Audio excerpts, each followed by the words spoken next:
Muito obrigado, mais uma vez, saúdo a igreja com a graça e a paz do Senhor Jesus. Amém. Podem tomar os seus assentos e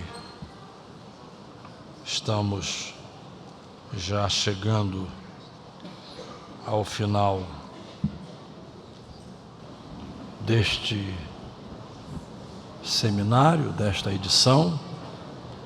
À tarde, na ausência, fiz os meus agradecimentos, mas agora, de corpo presente, quero agradecer ao pastor Sérgio, juntamente com os seus companheiros, pastor Marcos e demais irmãos que atuam na área da educação cristã, pela oportunidade que me dá de, neste sábado, estar participando do encerramento.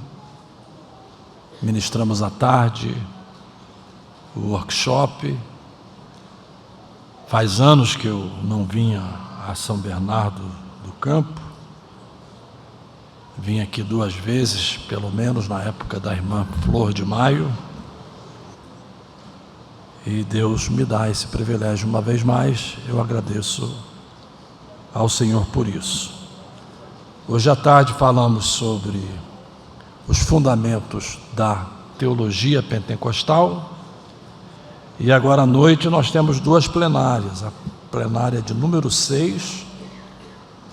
Vamos estar falando da EBD e a defesa da fé em tempos de exacerbação do liberalismo teológico.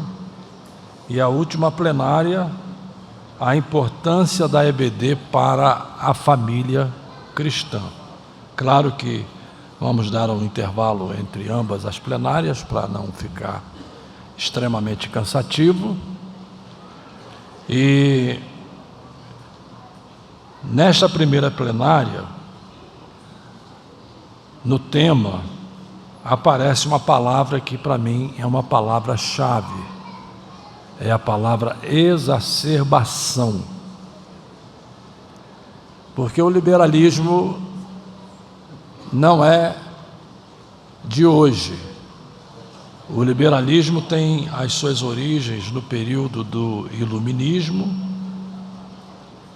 Naquela época, a razão passou a ser o parâmetro para medir todas as coisas. Até então, a teologia era a rainha das ciências. E, geralmente, a teologia era usada como padrão para medir todas as coisas, mas houve uma inversão nesse processo. A teologia passou a ocupar lugar subalterno e a razão passou a ocupar essa posição como régua para medir todas as coisas. E convém que se diga também, nesta introdução, que ao falar de razão, não estamos falando nessa concepção bíblica de razão, porque, biblicamente, nós fomos criados com a mente, temos uma cabeça, e antigamente as pessoas diziam que a cabeça não foi feita para usar chapéu apenas. Hoje vocês jovens não usam chapéu, mas os antigos usavam chapéu, e inclusive era a doutrina da igreja. Não sei se alguns antigos se lembram disso. Mas o chapéu era uma indumentária masculina, no entanto, a cabeça não foi feita só para isso. A cabeça foi feita para pensar. Deus nos deu capacidade de raciocínio, Deus nos deu capacidade de estabelecer juízo de valor, Deus nos deu capacidade de refletir.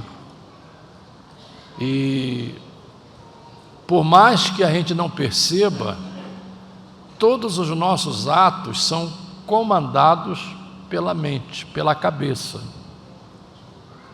Por exemplo, eu estou aqui falando de forma pausada, não estou ainda com a minha voz modulada num tom mais acentuado, estou movimentando aqui as minhas mãos, e esse processo não é um processo automático, é um processo que ocorre porque a mente está dando esses comandos, tanto para as mãos, tanto para o que nós chamamos de aparelho fonador, não é? Que é o nosso sistema que permite que você articule as palavras. É a mente que comanda esse processo.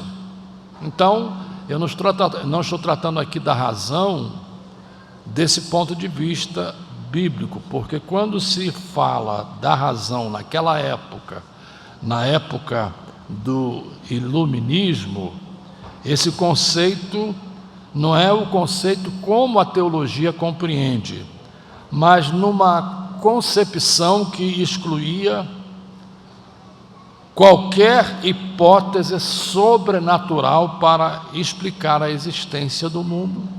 E quando você exclui hipóteses sobrenaturais, você diz que Deus não existe, você diz que Deus está ausente do mundo, você diz que o universo foi criado simplesmente até, claro que a evolução é uma teoria posterior, mas você diz que o homem foi criado do acaso, de repente, lá atrás, em tempos imemoriais, uma célula resolveu aleatoriamente começar a se reproduzir e a evoluir, uma ameba, e deu nisso que hoje conhecemos que é o ser humano.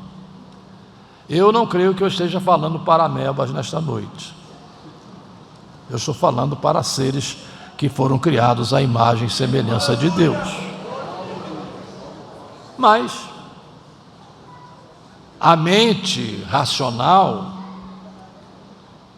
produz esse tipo de pensamento, e é nesse sentido de excluir qualquer hipótese sobrenatural, e isso passou a ser denominado racionalismo, ou seja, tudo tem de ser explicado pela razão, tudo tem de ser explicado de forma lógica e racional, tem de ter uma explicação lógica e racional, e se não houver, não faz sentido, não tem lógica alguma. Então, nesse ambiente surge o liberalismo teológico. Digamos que o primeiro formulador do liberalismo teológico, embora já os germes vinham de outras pessoas da época, mas o primeiro formulador foi Schleiermacher, foi o primeiro formulador, e ele enfatizava a predominância da razão e da experiência e excluía qualquer influência externa. Entre essas influências externas, a própria Bíblia, que passou a ser considerada como um livro literário como qualquer outro. A Bíblia deveria ser lida como qualquer outra obra literária, sem o concurso da sobrenaturalidade, sem o concurso de tratar-se de uma revelação especial. Nós temos, historicamente, dois tipos de revelação. Temos a revelação geral. O que é a revelação geral? É a revelação da natureza. Lá nos Salmos diz: os céus manifestam a glória de Deus, e o firmamento anuncia a obra de suas mãos. Então, quando olhamos para as estrelas, quando tentamos enxergar os astros, quando tentamos pensar nos bilhões de galáxias que existem neste universo, cada galáxia com mais de 200 bilhões de sóis, nessa imensidão cósmica, nós não temos outra alternativa senão dizer: Deus criou todas as coisas, porque é a revelação geral. Paulo se refere a essa revelação geral lá em Romanos, mas nós temos a revelação especial, que é a Escritura, a Bíblia Sagrada. Desde o Gênesis ao Apocalipse, é Deus se revelando ao homem. Deus toma a iniciativa de se revelar ao homem. Então, essa revelação especial para o liberalismo teológico, ela inexiste, porque para os seus defensores, a Bíblia é um livro como qualquer outro livro literário e tem de ser interpretado com as ferramentas que se usam para interpretar a literatura e para interpretar qualquer texto. Então, estou aqui dando uma introdução geral para dizer o seguinte: alguns dizem que esse liberalismo já estaria ultrapassado. Eu diria o contrário. Ele pode estar existindo de forma velada, mas os seus braços e os seus tributários continuam presentes, e é exatamente a palavra-chave. Esse título me foi dado pelos próprios organizadores do evento, a palavra-chave: exacerbação.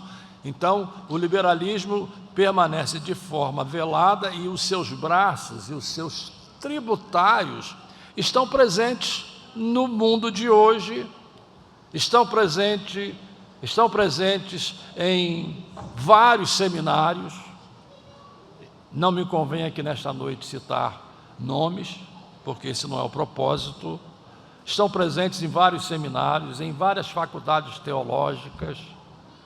Em alguns casos, a justificativa é que essas faculdades, para serem reconhecidas pelo MEC, elas têm de fazer uma certa abertura, e isso não é verdade.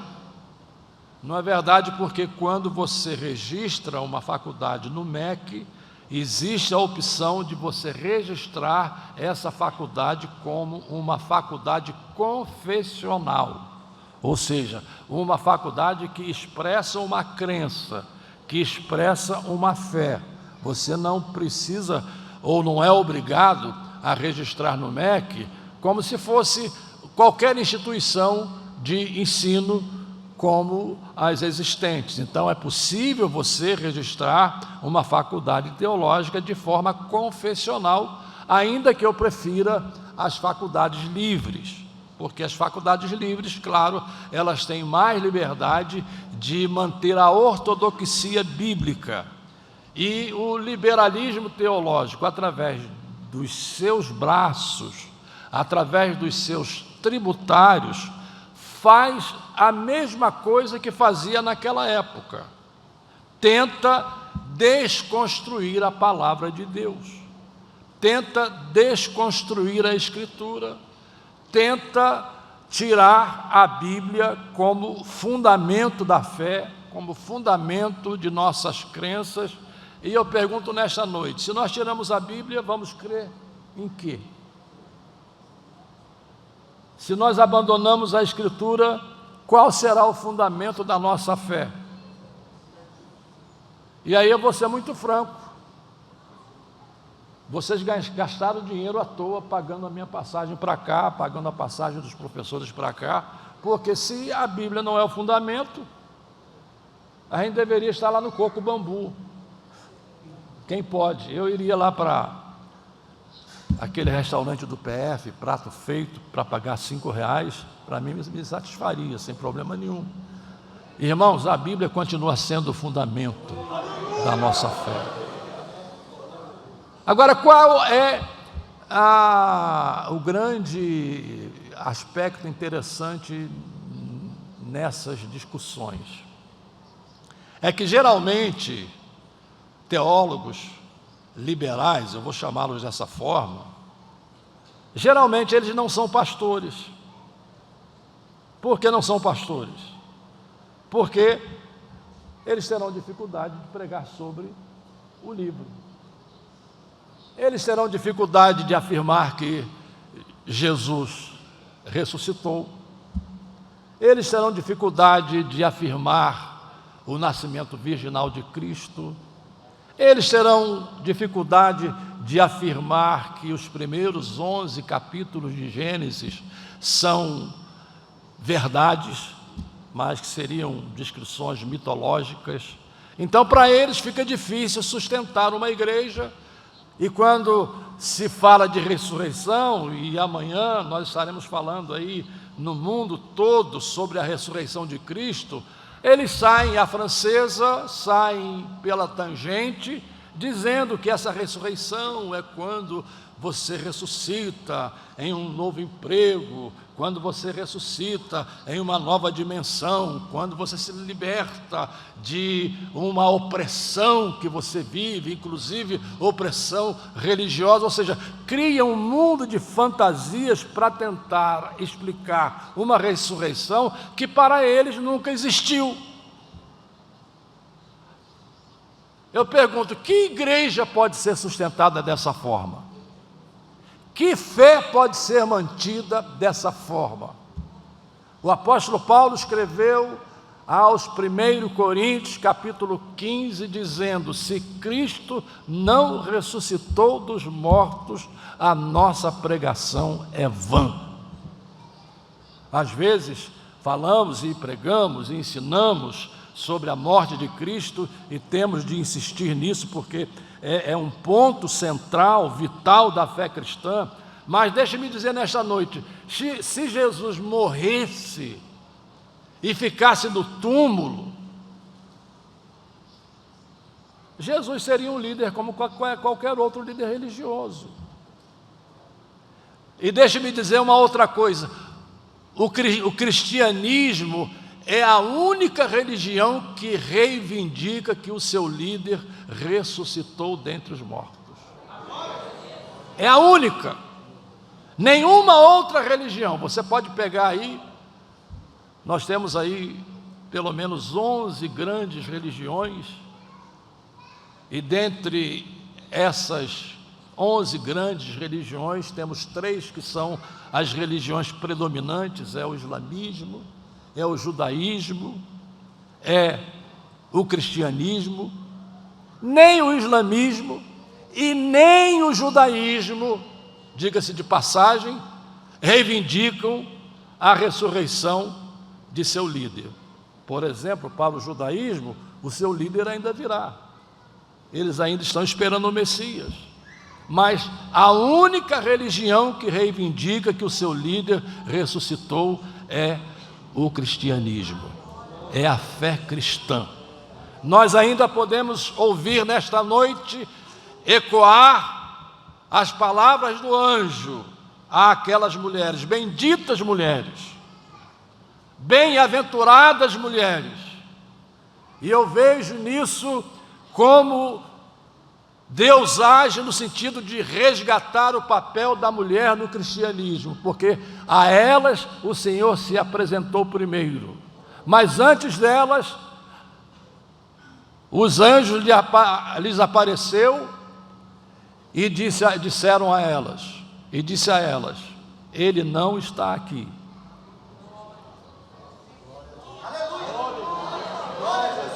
Ele não está aqui, porque já ressuscitou, já levantou dentre os mortos. Essa é a nossa fé, essa é a nossa crença. E se nós negamos isso, irmãos, estamos perdendo tempo.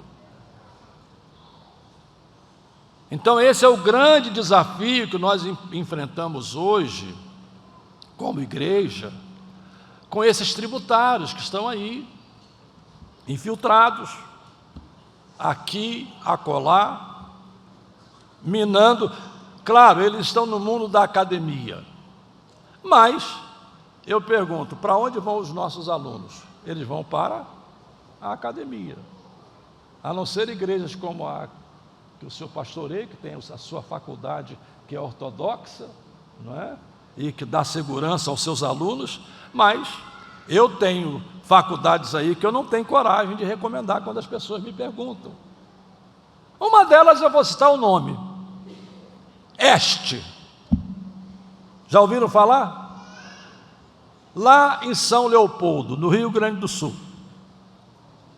Liberalismo puro, do princípio ao fim, de cabo a rabo, de A a Z.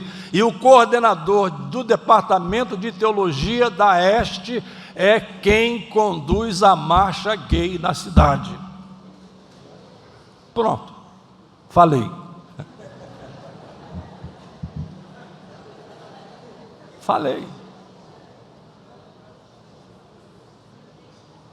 E eu cheguei numa idade, irmãos, que eu não tenho que ter capricho, eu tenho que falar a verdade.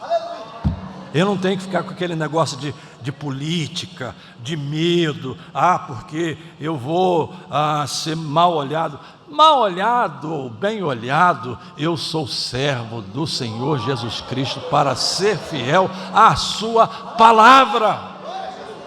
A sua palavra. Basicamente isso. Então tem faculdades que eu não tenho coragem de recomendar. Hoje eu faço um mestrado lá nos Estados Unidos, no sistema modular, online. Não é bem online, é EAD. Eu posso até recomendar, ortodoxo, bíblico, confessional, né? E tem outros que eu posso recomendar, mas em alguns casos não posso, porque eles negam a base. Eu me lembro, e aí eu vou mencionar o nome, né, que é amigo meu, é amigo de vocês, pastor Claudionor de Andrade, quando ele foi assistir uma aula, e aí ele disse que o professor pegou a Bíblia e disse: vocês estão vendo esse livro aqui? Pode jogar pela janela que ele não vale nada. Eu pergunto, estudar teologia para quê se a Bíblia não vale nada? Eu não vou perder o meu tempo, nem você. Eu estudo teologia porque a Bíblia vale tudo, porque a Bíblia revela Deus, a Bíblia fala de Deus, a Bíblia revela o plano de Deus, a Bíblia revela o estado humano, a Bíblia revela a solução para o pecado, a Bíblia revela Cristo, a Bíblia revela o modo como podemos ser salvos, e a Bíblia revela que um dia nós iremos morar com o Senhor para todo sempre. Então eu creio nisso, eu prego isso, mas na teologia liberal e os seus tributários, eu estou incluindo tudo aqui no mesmo pacote, porque isso é muito acadêmico, então não dá para a gente trabalhar assim de maneira tão acadêmica hoje, né? Mas tudo no mesmo pacote. O liberalismo teológico, liberalismo teológico ou os tributários teológicos, eles traz em si o germe do pessimismo, o germe da desesperança. Por quê? Porque ele tira o chão da fé. Ele lança o indivíduo no mais profundo breu quanto ao amanhã. Por quê? Primeiro, o Antigo Testamento está permeado de mitos. Tudo é mito. As narrativas são mitológicas. E quando se diz mitológicas, eles querem dizer que não é que não haja um ensino moral nessas mitologias, mas que os fatos ali narrados são fatos que não ocorreram, são fatos que não existiram. Aí eu me lembro que eu fui almoçar com um professor e fui comentar, professor teológico, fui comentar sobre aquela experiência de Josué, quando ele orou para que o sol parasse, a lua parasse, etc., e que ele estava usando ali uma linguagem literária. Aí ele disse: então você é dos meus. Aí eu perguntei: dos meus como? Não, porque aquilo ali é um mito. Eu falei: não, eu não estou dizendo que aquilo é um mito. Eu estou dizendo que Josué está usando uma linguagem que é comum e que ainda hoje você usa. O que é que você diz? O sol nasceu aonde? No Oriente. E o sol se pôs no Ocidente, né? Quando o sol está no zênite, você diz: o sol está no meio do céu. É a expressão comum, da linguagem comum que a gente usa, porque a gente está na terra e a impressão que a gente tem é que o céu, é que o sol se movimenta, mas não é linguagem literária no sentido de dizer que foi mito. Ali foi um fato que inclusive tem explicações científicas para o fato, mas eles dizem que não é verdade.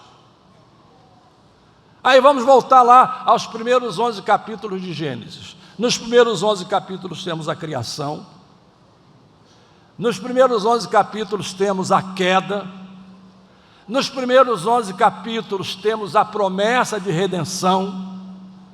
Gênesis capítulo 3, verso 15, nós temos ali a figura do descendente.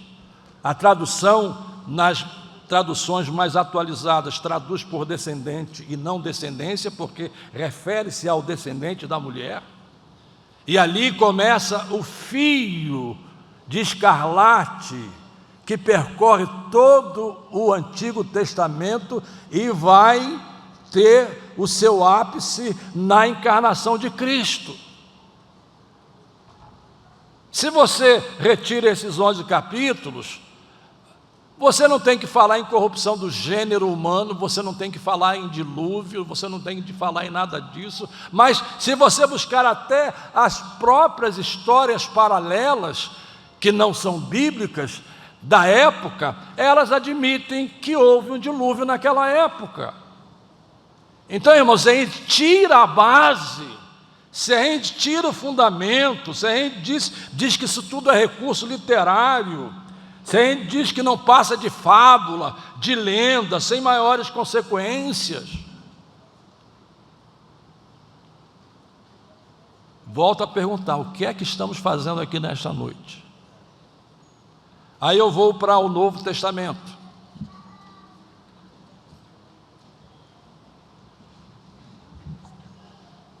Qual é o grande desafio do Novo Testamento? É exatamente os mesmos. Jesus nasceu como Filho de Deus, Jesus nasceu como um nascimento virginal, ou seja, sem que houvesse cópula entre José e Maria, por obra e graça do Espírito Santo. Não é isso que a Bíblia diz?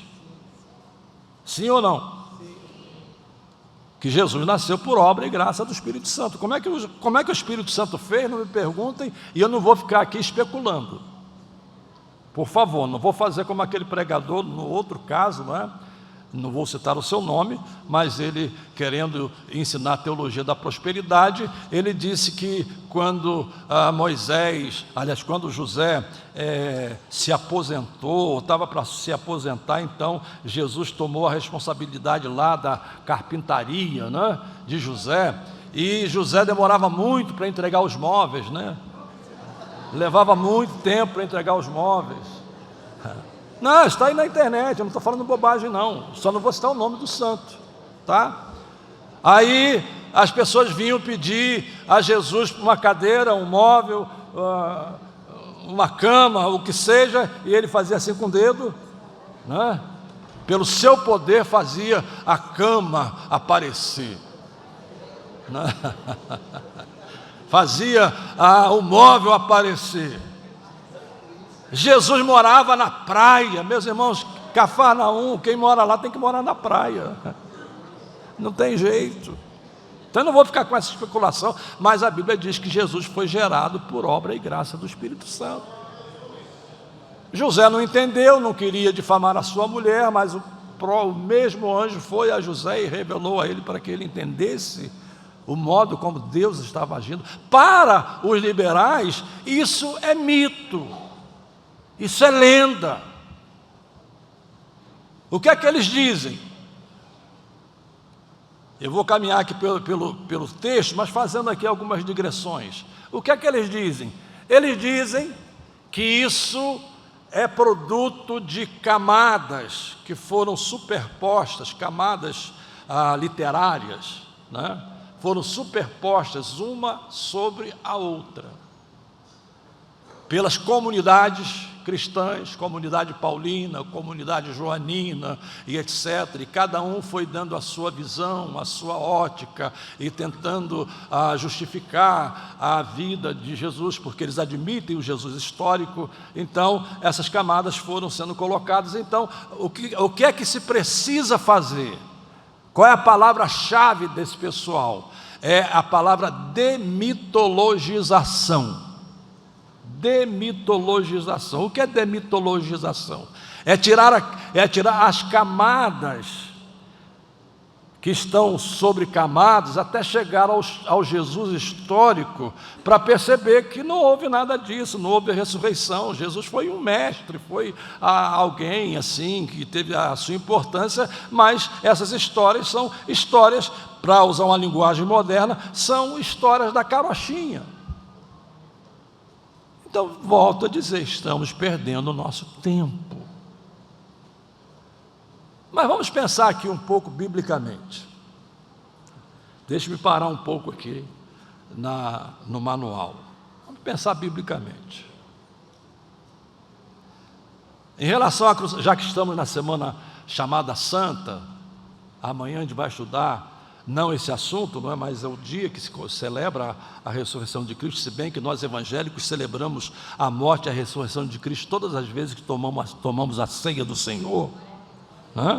Quando você toma a ceia do Senhor, você se lembra da morte e da ressurreição de Cristo. Mas no calendário litúrgico temos essa data. Aí os céticos dizem, primeiro, que a morte de Jesus, admitem o Jesus histórico, mas que a morte de Jesus teria sido uma fraude inventada pelos discípulos para justificar a sua morte, porque eles não podem mais negar a existência do Jesus histórico. Outra tese que eles usam é a chamada teoria do desmaio. O que é a teoria do desmaio? Jesus teria desmaiado na cruz e poderia ter sido até sepultado, mas aí ele se recobrou do desmaio. Agora imagine aquele homem todo ferido, machucado por dentro e por fora, recobra do desmaio e sai daquele jeito para se encontrar com discípulos, deixando sangue por onde passa, marcas por onde passa, ensanguentado, encontrando-se com os discípulos. E hoje já está provado, inclusive Bart Ehrman, que é um dos céticos, foi cristão no passado, ele admite, porque a ciência prova que a crucificação mata. Os bandidos que eram crucificados naquela época, eles morriam, e no caso de Jesus ainda mais seriamente, porque uma lança o transpassou e ultrapassou o pericárdio, que é aquela pele que envolve o coração, e ultrapassou o coração. E não sei se os senhores já mataram porco aqui, eu já ajudei a matar porco na roça lá com meu pai, e você tem que meter a faca no meio do coração. Meteu a faca, se ficar metendo do lado, o coitado do porco vai sofrer. Então mete-se a faca no coração e mata. Quando a lança passa no coração, a morte está sacramentada. Mas teoria do desmaio, a outra teoria, que é a teoria do roubo, que as próprias autoridades tentaram lá subornar os guardas para dizerem que foram lá e roubaram o corpo de Jesus, etc. Mas eles tentam ainda manter essa tese, dizendo que a família de Jesus foi lá pegar o corpo de Jesus para sepultar em outro lugar, e etc. Vamos pensar aqui. Será que esses apóstolos, será que esses cristãos primitivos seriam capazes de morrer por uma fraude? Será que eles seriam capazes de morrer por alguém que desmaiou e não morreu? Desmaio não é ressurreição. Você voltar a viver por causa de um desmaio não é ressurreição. Ressurreição é você estar morto e voltar a viver, como há episódios na Bíblia de ressurreição. A diferença de Jesus para esses mortos que ressuscitaram é que Jesus ressuscitou e permanece vivo até hoje, para todo sempre. Então, que lógica tem eles darem a vida, eles morrerem por uma causa na qual eles não acreditavam, porque seria uma causa inexistente, criada por eles? Essa é a primeira coisa.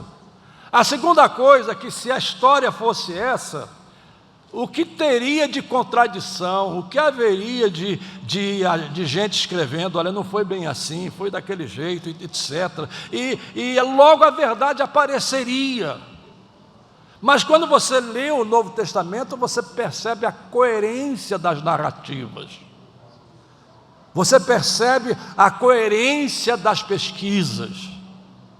O apóstolo Paulo, escrevendo lá no capítulo 15 de 1 Coríntios, ele escreveu dizendo que primeiro Jesus apareceu a Cefas. Eu, quando chegar no céu, vou dar uma reclamada com Paulo, viu?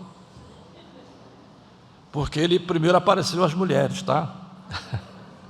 Mas ele, acho que era meio machista, não sei. Estou brincando, viu? Não vai botar isso na internet, não. É só para você não dormir. Apareceu a Cefas. Depois apareceu aos 12, depois apareceu a mais de 500 irmãos. Pastor, quantas pessoas tem aqui dentro hoje? Temos 500 pessoas aqui? Um pouquinho mais de 500 pessoas aqui dentro, talvez. Jesus apareceu a mais de 500 pessoas. E aí Paulo, parece que ele diz assim, e eu cheguei atrasado, porque eu sou um abortivo, um tardio, mas eu vi Jesus Cristo ressuscitado. Como? Ele desceu de Jerusalém para Damasco para perseguir os crentes, pediu carta ao sinédrio judaico. Naquela época, o sinédrio judaico tinha autoridade religiosa sobre os judeus que vivessem em qualquer parte do Império Romano. Então ele foi lá para Damasco, para a Síria, para tentar perseguir e trazer os crentes prisioneiros para Jerusalém. E no meio do caminho ele tem aquela visão, e aí eu posso conjecturar, guarde essa palavra, eu estou conjecturando, e a minha conjectura é lógica. É lógica por quê? Porque Paulo foi criado aos pés de Gamaliel. Paulo era um rabi, Paulo era alguém que conhecia o Antigo Testamento, o Pentateuco, de cabo a rabo. Você quer ler sobre quem era Paulo? 2 Timóteo capítulo 9, você tem lá as reivindicações que Paulo faz do seu apostolado e da sua vida. Ou seja, quando Paulo lia o Testamento Antigo, ele deve ter lido das várias teofanias no Antigo Testamento, que eram manifestações do Senhor na história do Antigo Testamento. Uma delas, quando Jesus se manifestou lá na fornalha de fogo ardente, com aqueles 3 jovens na fornalha, e Nabucodonosor olha e diz, tem um 4º homem lá, quem é ele? É semelhante ao Filho dos Deuses. Então eu suponho que Paulo tenha pensado nessa forma. Por quê? Porque quando Jesus se manifesta a Paulo, Paulo não pergunta, quem é você? Mas ele tem uma premonição de que se tratava de uma autoridade. Ele usa a palavra própria para se dirigir à autoridade, que era Quírios, Senhor. quem és tu, Senhor? Porque ele estava diante de uma autoridade. E aí o Senhor se revela e diz: eu sou Jesus a quem tu persegues. E a história de Paulo mudou. Não é que ele era Saulo e mudou para Paulo, por favor, tá? Saulo era o nome judaico, Paulo era o nome helênico, né? Mas ele teve uma mudança de coração e de perseguidor, e Jesus disse ainda através de Ananias: diga para ele que ele vai ser para mim um vaso escolhido, e eu lhe mostrarei como ele há de padecer pelo meu nome. Eu pergunto, padecer em nome de um mito? Padecer em nome de uma lenda? Padecer em nome de alguém que não existiu ou que não teve influência nenhuma? Outro ponto é a harmonia que você encontra. 500 pessoas, essas 500 pessoas não poderiam confirmar se fosse uma mentira. Concorda, pastor? Se fosse uma mentira, elas não poderiam confirmar. E Paulo diz: elas viram, algumas delas morreram, mas a maior parte ainda está viva, na época de Paulo. Então alguém ia dizer: não, isso aí é mentira, isso é lorota, isso é engano, isso aí é conversa fiada. Aí você vai para Lucas, vou abrir aqui em Lucas rapidinho, né?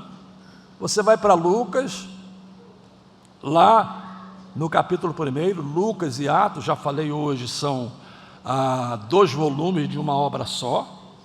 Você vai para Lucas, há versões que a palavra é outra, né? Mas tem o mesmo significado.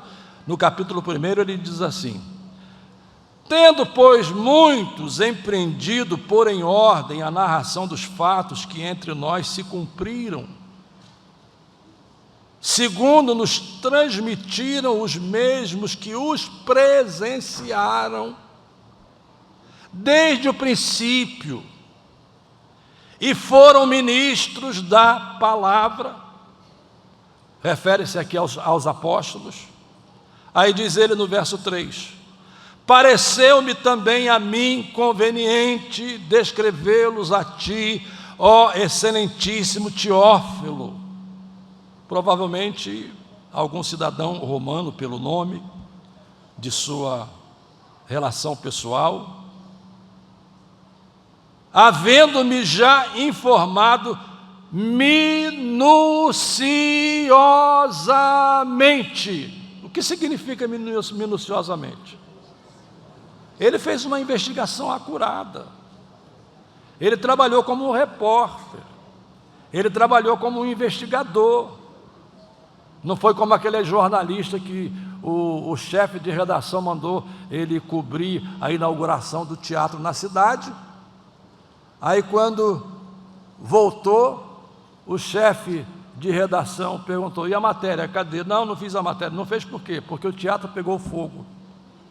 Eu estava com a matéria na mão. Seria o furo de reportagem do jornal, né? Esse, para jornalista, não serve nem para levar comida para os porcos, né? Aonde eu quero chegar? Acuradamente, minuciosamente. Ele ouviu os apóstolos, ele ouviu Maria, ele ouviu Simeão, ele ouviu essa gente toda. Aí você vai lá, por exemplo, para 1 João, para não ficar só aqui naqueles prolegômenos, naqueles conceitos e etc. Eu quero é Bíblia, irmãos. Ô glória! Para mim é Bíblia. Se for Bíblia, vamos lá. Agora ficar nessa conversa fiada, filosófica, e não sei o quê, e nisso e mais aquilo. 1 João, vamos lá, 1 João. Eu demoro, mas acho, viu? É que eu não gosto de usar smartphone. 1 João, está aqui, estou chegando. Eu estou chegando. É no Novo Testamento, viu? Não é no Antigo. Capítulo 1. Eu vou ler. O que era desde o princípio. Olha que a relação é direta com o Evangelho de João, capítulo 1, que eu mencionei hoje à tarde. No princípio era o Verbo, e o Verbo estava com Deus, e o Verbo era Deus. O que era desde o princípio, o que vimos com os... Isso aqui é um pleonasmo, né? É uma força de linguagem, eventualmente se aceita, não é um pleonasmo vicioso, mas é um pleonasmo como o recurso literário. O que vimos com os nossos olhos, aqui ó, eu vi você afanando, viu? Afanar é roubar, mas eu vi você pegando coxinha lá embaixo no restaurante agora há pouco, viu? Eu vi, viu, pastor? Eu vi o pastor Marco pegando lá, ó, encheu o bolso. Comeu muito. Eu vi. É isso que ele está dizendo. O que vimos com os nossos olhos, o que temos contemplado, as nossas mãos tocaram. Dá um toque aí no seu irmão, por favor. Toca nele assim, aperta. Ele existe? Sim ou não? Dá um toque nele aí bem forte, né? Pois é isso que João está dizendo. E as nossas mãos tocaram da palavra da vida, porque a vida foi manifestada, e nós a vimos, e testificamos dela, e vos anunciamos a vida eterna que estava com o Pai, e nos foi manifestada. Verso 3, o que vimos e ouvimos, isso vos anunciamos, para que também tenhais comunhão conosco, e a nossa comunhão é com o Pai e com o seu Filho Jesus Cristo. Jesus não é lenda, Jesus não é mito, Jesus é real. Jesus morreu, Jesus ressuscitou, Jesus está vivo no céu, e Jesus está vivo no meio da sua igreja. Glória a Deus.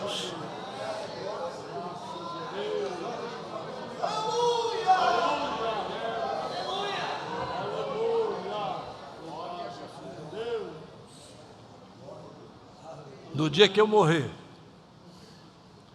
se eu estiver dentro do caixão, e alguém chegar lá, soprar no meu ouvido e dizer que Jesus está morto, eu vou levantar a tampa do caixão e vou dizer: está vivo, porque eu já me encontrei com Ele.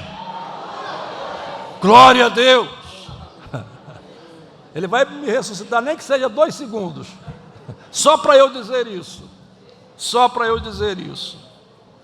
Então, irmãos, o que acontece com esses teólogos liberais? Aí está anotado, né? Geralmente são queixosos, geralmente são ressentidos, geralmente são amargos, geralmente são propensos a devaneios que nada dizem, e usam isso como válvula de escape para amenizar as agruras de sua descrença no que Deus revelou em sua palavra. Essa não é teologia de esperança, daquele Bultmann e outros parecidos, não? Não é teologia da esperança. Essa é a teologia do pessimismo.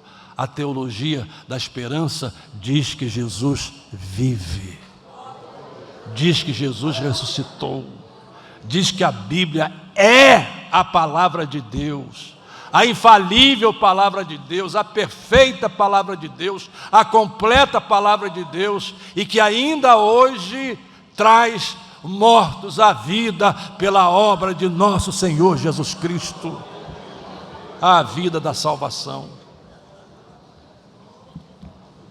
Outro ponto que está anotado aqui, eu não sei se eu vou conseguir chegar ao final, mas eu tive que fazer essa digressão por necessidade espiritual nesta noite. Jesus como a chave hermenêutica. De novo, Pedro.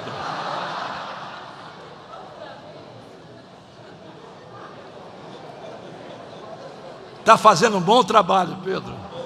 Excelente. Excelente. Parabéns, viu? Parabéns. Estou gostando de você, viu? Esse Pedro é uma bênção, né?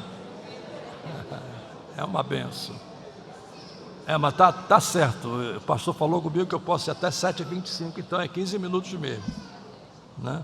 Jesus como a chave hermenêutica. Essa é outra modernidade que se usa hoje para dizer o seguinte: o que vale é o que Jesus disse, né? A ideia do conceito é essa: o que vale é o que Jesus disse, o resto não tem tanta importância, não tem tanto significado. O que vale é o que Jesus disse. Tá, vamos pensar aqui. Primeiro, você não encontra nada que Jesus tenha deixado escrito pelas suas próprias mãos. Não tem nada escrito que ele escreveu, que ele pegou. Eu não tenho a caneta aqui, não tenho, mas pegou e ele escreveu. Você não encontra nada. O que você tem são os registros que os evangelistas fizeram nos evangelhos das palavras de Jesus. Então, se você não crê no resto, como é que você crê nessas palavras que foram registradas por terceiros? Eu posso chegar aqui e escrever: pastor Sérgio mandou você me dar um presente de $1 milhão.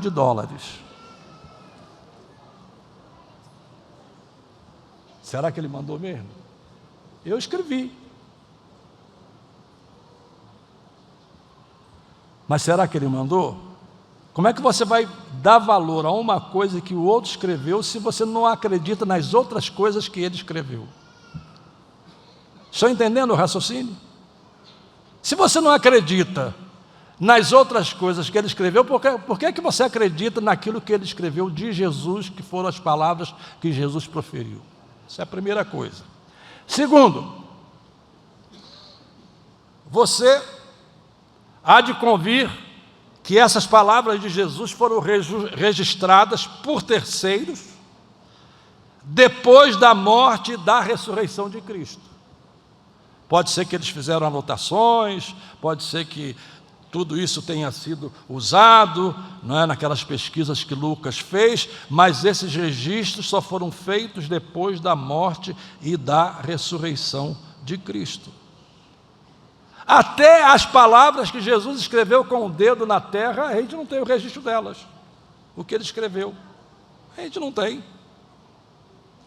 Então, quando você diz que Jesus é a chave hermenêutica para desacreditar toda a Bíblia, você está cometendo um erro de lógica, porque o que se tem escrito de Jesus foram outros, foram terceiros que escreveram. Mas vamos um pouco mais além, para não entrar aqui em outros pormenores. Primeiro, Jesus faz referência ao Antigo Testamento. Jesus faz referência, por exemplo, ao sangue de Abel. Quando Jesus ressuscitou dentre os mortos, teve 2 discípulos, né, que saíram de Jerusalém, cabisbaixos, descendo para uma aldeia que ficava ali a uns 10 minutos, andando a pé de Jerusalém. E eles estavam murmurando, reclamando. Eles tinham tanta esperança, mas Jesus morre. E parece que as mulheres naquela época eram tão objetos de segunda classe, que Jesus começa a andar com eles. Aí Jesus pergunta: o que é que vocês estão conversando entre si? Você não ouviu nada não? Lá em Jerusalém, está em polvorosa, todo mundo falando no assunto. Olha só, todo mundo falando no assunto em Jerusalém.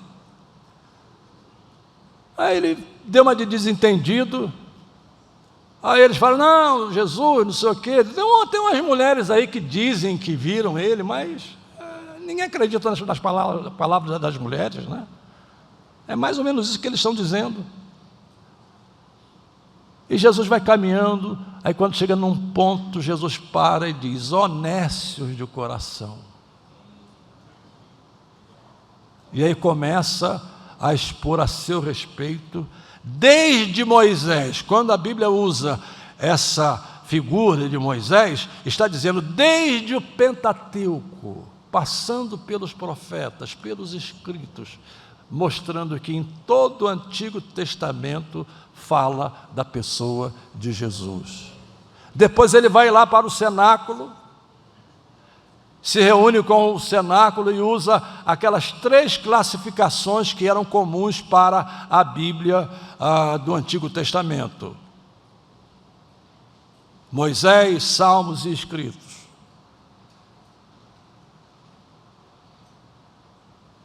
Para dizer que toda a Escritura falava a seu respeito. Então, se tem alguém aqui que está indo nessa onda de chave hermenêutica, esquece, porque a Bíblia toda fala de Jesus, e a Bíblia toda é a palavra de Deus. Toda a Bíblia, tudo que foi registrado, e isso está escrito, tudo que foi escrito e registrado foi escrito para o nosso proveito. Está escrito aqui na Bíblia. Aí os caras ficam aí fazendo essas teorias todas, quando o caminho é fácil, simples, descomplicado. Agora, provavelmente eles não têm a iluminação do Espírito, e é o Espírito Santo que ilumina, né? Foi ele quem inspirou, foi ele quem soprou a sua palavra através dos autores sagrados, é ele quem ilumina. Então, irmãos, pode carregar essa Bíblia. Na minha infância, a Bíblia inspirada, ela tinha de ser de capa preta e borda branca, senão não era inspirada, né? Hoje você tem Bíblia de capa preta, borda dourada, para as mulheres, aquela Bíblia de fechiclé, com florzinha. Carregue a Bíblia que você quiser. Quem tem celular aí? Smartphone. Aqui você carrega um mundo de versões da Bíblia. Deixa eu dizer uma coisa para você. Você que diz que não tem tempo para ler a Bíblia, conversa fiada. Tá bom assim? Vire-se para o seu irmão e diga para ele, usar um pouco aqui do costume neopentecostal, conversa fiada. Porque está aqui. Aqui você tem em inglês, espanhol, português, russo, alemão, as línguas semíticas, está tudo aqui à sua disposição. Bíblia, palavra de Deus. Então, irmãos,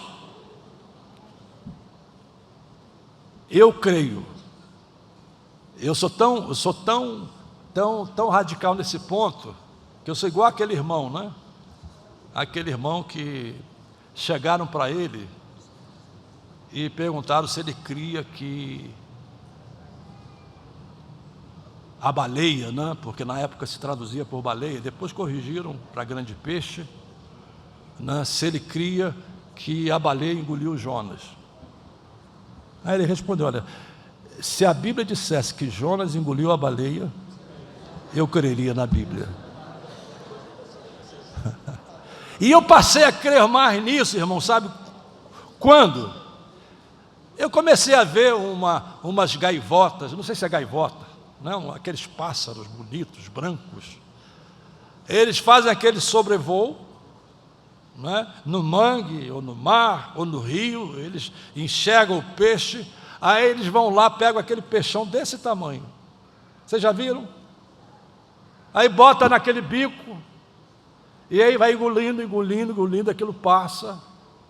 Se um pássaro daquele come um peixe daquele tamanho, por que a baleia não podia ter engolido Jonas, minha gente? Ou o grande peixe?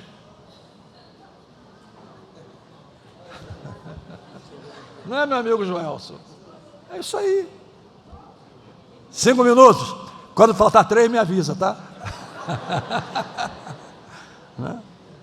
Bem, terminando aqui a hermenêutica pós-moderna. O que é hermenêutica pós-moderna? É essa hermenêutica que põe a experiência como sujeito da interpretação. Isso vem lá, é um dos tributários do liberalismo teológico. Então você não interpreta buscando o significado pretendido pelo autor. Eu pergunto, quando você vai ali dirigindo, aí lá tem uma placa,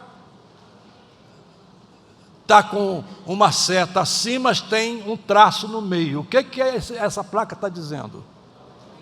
Não pode dobrar à esquerda. Mas você é um hermeneuta pós-moderno, né? Interpreta segundo você pensa. Não, para mim não está dizendo nada, vou dobrar à esquerda. Vai dobrar à esquerda e vai quebrar a cara.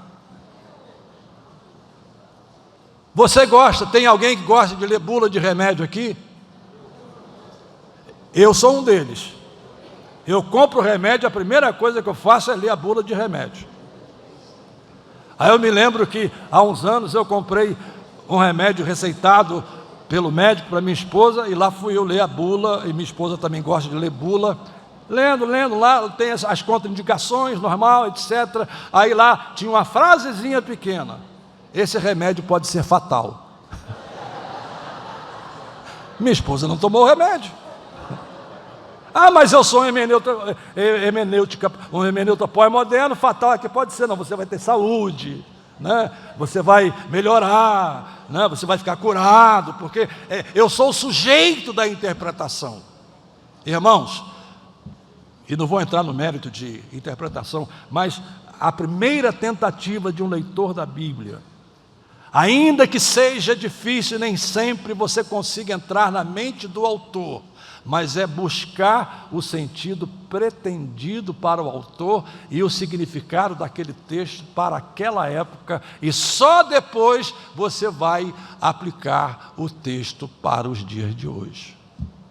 Não esquece esse negócio de hermenêutica pós-moderna, Jesus como chave hermenêutica.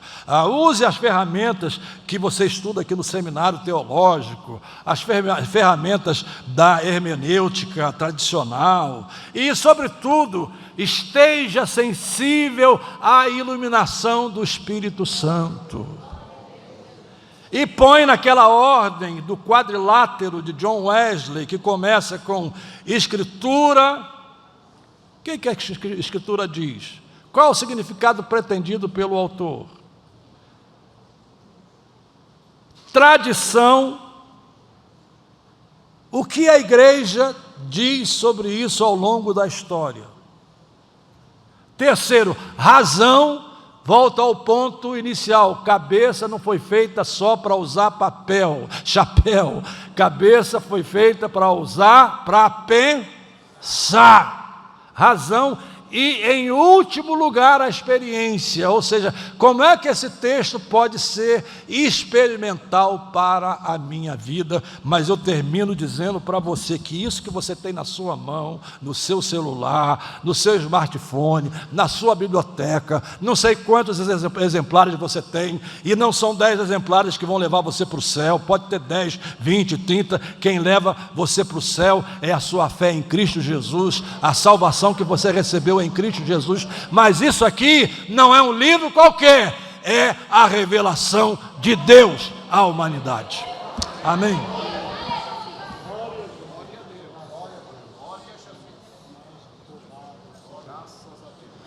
Amém, meus amados. Vamos ficar em pé para agradecer ao Senhor por essa parte. Louvado seja o nome do Senhor Jesus. Que aprendizado maravilhoso, né, amados?